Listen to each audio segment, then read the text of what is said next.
नमस्ते। अक्सर हम सोचते हैं कि डरावनी कहानियों का मतलब सिर्फ भूत प्रेत होता है ना? लेकिन क्या हो अगर असली डर कुछ और हो? आज हम एक ऐसी ही मशहूर हॉरर कहानी की परतों को खोलेंगे और देखेंगे कि कैसे कभी-कभी सबसे बड़ा डर इंसानी दुनिया की किसी दुखद सच्चाई में छुपा होता है। चलिए, इस राज से पर्दा उठाते हैं। कहानी की शुरुआत ही होती है स्कूल के गार्ड की इस एक लाइन से, जो सुनते ही ना मन में एक अजीब सी सनसनी पैदा कर देती है। आखिर उस जगह पर ऐसा क्या है? पहला हिस्सा, एक बेटा लापता। कहानी शुरू होती है एक फोन कॉल से। एक ऐसा कॉल जो जुगल के माता पिता की दुनिया को हमेशा हमेशा के लिए बदलने वाला था। तो हुआ क्या था? देखिए, शुक्रवार की रात 12 साल का जुगल गायब हो गया। एक दिन, 2 दिन, कोई खबर नहीं। पुलिस ने भी सब छान मारा, स्कूल, हॉस्टल, जंगल, लेकिन नतीजा ज़ीरो। जरा सोचिए, उस वक्त उसके माँ बाप पर क्या बीत रही होगी।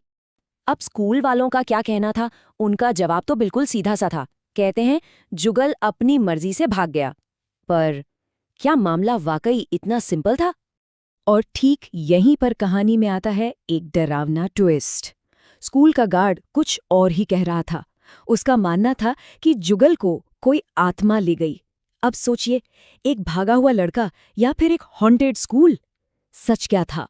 दूसरा हिस्सा, राज और परछाइयां। जब कहीं से कोई जवाब नहीं मिला तो जुगल के माँ बाप ने खुद सच का पता लगाने की ठानी। वो पहुंच गए उसके खाली डॉर्म रूम में, इस उम्मीद में कि शायद कोई सुराग मिल जाए। और वहां पहुंचकर जुगल की मां को जो पता चला वो सच में दिल तोड़ने वाला था। उन्हें मालूम हुआ कि उनका बेटा कितना अकेला था, उसका कोई दोस्त नहीं था, वो खुद से ही बातें करता था। उन्हें ये सोचकर बहुत अफसोस हुआ कि वो अपने काम में इतनी बिजी थी कि ये सब देख ही नहीं पाईं। और फिर उसी अंधेरे कमरे में माँ के सामने आई लाल आंखों वाली एक काली परछाई। वो परछाई उनकी तरफ बढ़ रही थी और जैसे ही लाइट जली, गायब। अब ये बात साफ हो गई थी कि उस जगह पर कुछ तो है जो नॉर्मल नहीं है। तो इस घटना के बाद तो मन में यही सवाल आएगा ना, क्या गार्ड सही कह रहा था? क्या सच में कोई आत्मा जुगल को ले गई थी? और फिर उन्हें मिला वो खत, जुगल का लिखा एक खत जो उसने कभी भेजा ही नहीं। और इस खत ने पूरी कहानी को पलट कर रख दिया। भूत प्रेत का डर पीछे रह गया और सामने आई इंसानी क्रूरता की एक ऐसी कहानी जो किसी के भी रोंगटे खड़े कर दे। तीसरा हिस्सा, भूत का इकबाल। अब कहानी का फोकस शिफ्ट होता है प्रणव पर। ये वही लड़का है जो जुगल को सबसे ज्यादा परेशान करता था। और अब वही डरावनी घटनाएं, वही परछाई प्रणव को अपना निशाना बना रही थीं। सब कुछ शुरू होता है एक आवाज से, रात का सन्नाटा। और प्रणव को लगता है कि कोई उसके पीछे पीछे चल रहा है। वो घबराकर पलटता है, लेकिन कॉरिडोर में कोई नहीं होता। ये वो डर था जो अब उसके दिमाग में घर करने लगा था। और फिर वो पल आया जिसने उसके होश उड़ा दिए। वॉशरूम के आईने में उसे जुगल का चेहरा दिखा। जुगल जो उसे घूर रहा था। प्रणव की तो जैसे जान ही निकल गई। ये कोई वहम नहीं हो सकता था। जुगल के इस भूत के डर ने प्रणव को अंदर से तोड़ दिया और आखिरकार उसने वो सच उगल दिया जिसने सबको हिलाकर रख दिया। उसने कबूल किया, जुगल गायब नहीं हुआ, हमने उसे मार डाला। चौथा हिस्सा, असली डरावनी कहानी।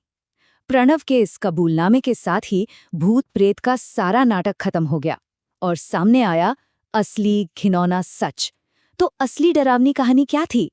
तो देखिए, एक तरफ था वो झूठ जो स्कूल ने फैलाया कि जुगल जंगल में भाग गया, और दूसरी तरफ था वो कड़वा सच, जुगल की मौत हुई थी बुलिंग के दौरान, जब कुछ लड़के ड्रग्स के नशे में थे।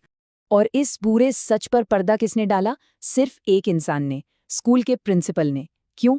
अपने बेटे प्रणव को बचाने के लिए। उसने ना सिर्फ सच को दफनाया बल्कि सारे सबूत मिटाकर एक और बड़ा जुर्म किया।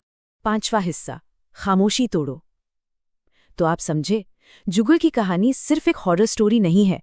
ये हमें एक बहुत जरूरी मैसेज देती है कि बुलिंग के खिलाफ आवाज उठाना कितना जरूरी है।